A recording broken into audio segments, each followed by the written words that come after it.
When everything started happening with the tariffs down in the States, we as a company decided to, see what we could do to combat that. The initial goal to get the U.S. produce down below 20%. And, we got there and we thought, hey, we can probably get it down to nothing. Now that's been the case here for 117 days and counting. BC Driscoll raspberries. Promoting local and Canadian picks. Fresh from the Okanagan, really nice right now. We have it all very easily flagged on where it's from, where it's grown, so people can shop with confidence, right? And so it's been really, really good.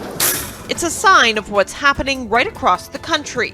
According to Nielsen IQ, data shows that by volume, sales for American food products are down by roughly 8.5%. Canada thought it was taking a bold stand, boycotting U.S. food imports in 2025 to hit back against tariffs and political pressure. But within weeks, that symbolic stand turned into a national nightmare.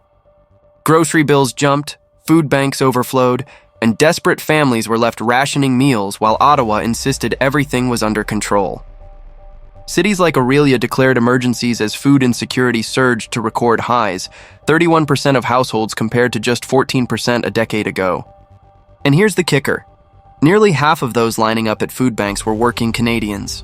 The so-called boycott was meant to punish Washington, but instead it punished Canadians themselves. Shelves emptied of California vegetables, Midwest meat, and even basics like tea and coffee. What was supposed to be a power move quickly exposed just how fragile Canada's food supply really is. Stay tuned, hit like and subscribe, and keep watching, because this story only gets worse. When Aurelia's City Council declared a food emergency in early 2025, it wasn't just a local issue, it was a flashing red siren for the entire country. The numbers were brutal. Food insecurity had jumped to 31% of households, more than double the 14% recorded a decade ago. And what made it even more shocking was who was showing up at the food banks. This wasn't just the unemployed or the marginalized. 50% of those seeking help were working families, people with jobs who still couldn't afford to feed their kids. It was a chilling snapshot of how quickly the boycott of U.S. imports was ripping through communities.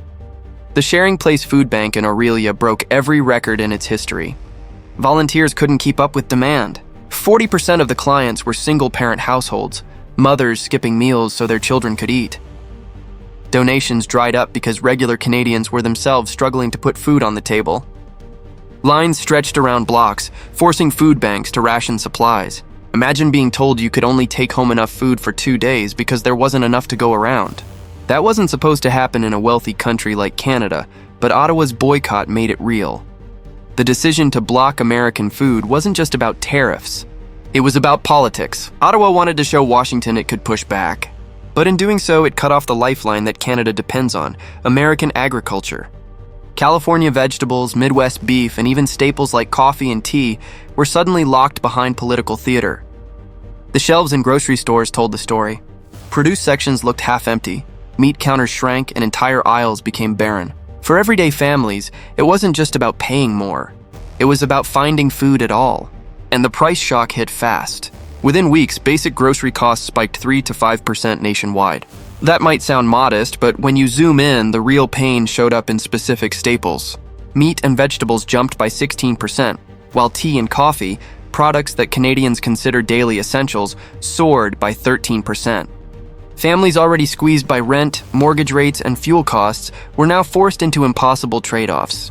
Parents skipped meals, kids went without school lunches, and households stretched every dollar until it snapped. This wasn't the patriotic stand Ottawa promised. It was a self-inflicted wound that ordinary people were forced to bleed from. The political fallout was immediate. Mayors in small towns accused the federal government of negligence, warning that their food banks couldn't survive another month at this pace. Provincial leaders grew restless, especially in Alberta and Saskatchewan, where farmers argued they could have stepped in to fill some of the gaps if Ottawa had invested in domestic supply chains years earlier. Instead, Carney's government doubled down, insisting the boycott was about sovereignty and that Canadians needed to make sacrifices. But what Ottawa called sovereignty, families called starvation. The deeper problem was painfully clear. Canada had no backup plan. For decades, it leaned on American imports to fill grocery shelves, never building the domestic capacity to replace them. So when Ottawa slammed the door on U.S. food, there was nothing waiting on the other side. No surge in Canadian-grown produce. No sudden wave of locally raised beef. just empty shelves and angry citizens. The so-called boycott didn't expose American weakness. It exposed Canada's fragility, and this was only the beginning.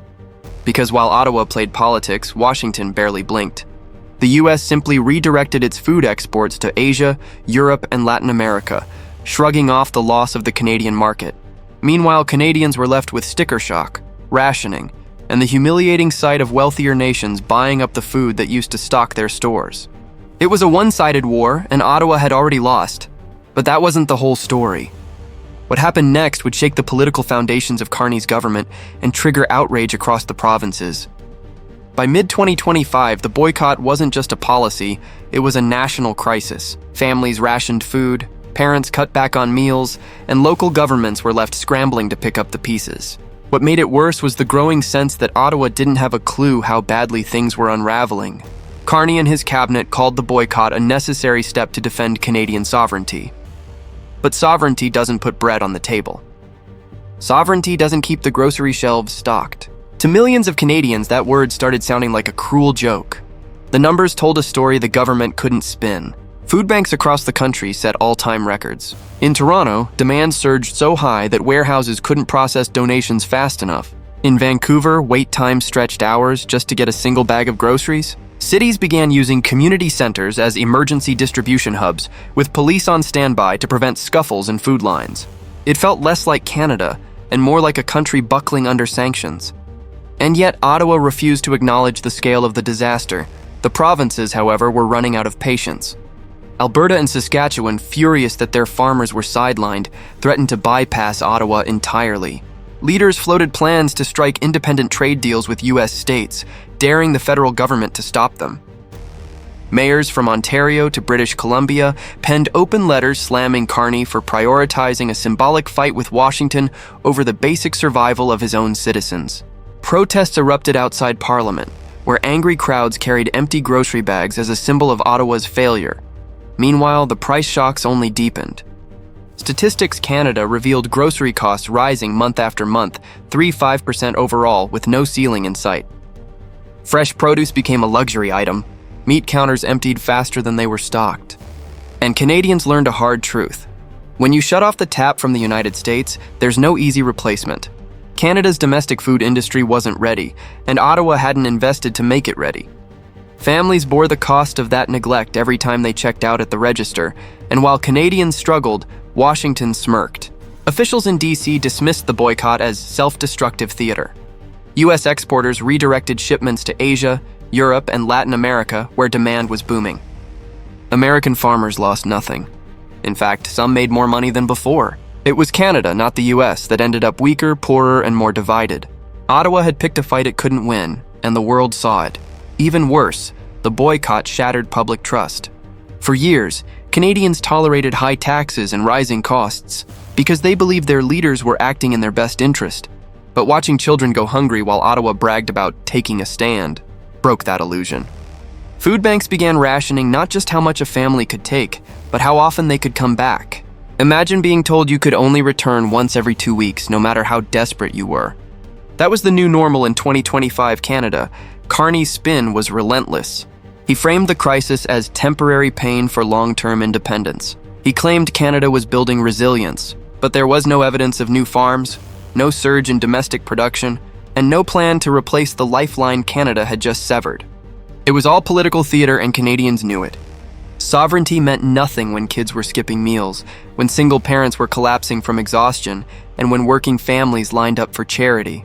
By fall, the backlash was unavoidable. Opposition leaders hammered Carney in Parliament, accusing him of sacrificing citizens for ideology. Provinces demanded emergency aid to cover food bank shortfalls. Business owners warned that rising grocery costs were crushing consumer spending, and ordinary Canadians grew angrier by the day. The boycott that was supposed to showcase strength had instead exposed fragility, weakness, and incompetence. And yet the government refused to back down. Instead of course-correcting, Ottawa doubled down on the very policy that was tearing the country apart. But as the winter approached, one thing became crystal clear. This wasn't just about food anymore. It was about political survival. And the cracks in Carney's government were about to split wide open. Canada's boycott of U.S. food was supposed to be a bold statement. Instead, it became a cautionary tale of political arrogance colliding with economic reality. Families skipped meals, food banks broke under pressure, and provinces openly rebelled. Washington barely noticed while Canadians paid the price. This isn't just about groceries, it's about leadership, competence, and the dangers of turning everyday necessities into weapons of political theater. If Ottawa can gamble with something as basic as food, what else are they willing to risk? Energy? Jobs? Security? The stakes are higher than ever, and Canadians deserve answers before the damage becomes irreversible. So ask yourself, is this the kind of leadership that protects citizens, or the kind that sacrifices them for optics? Because if food insecurity can skyrocket in one of the world's richest nations, the warning signs are clear. Canada is on the edge of something much bigger. Don't look away. Hit like, subscribe, and keep watching, because the fallout from this crisis is only just beginning.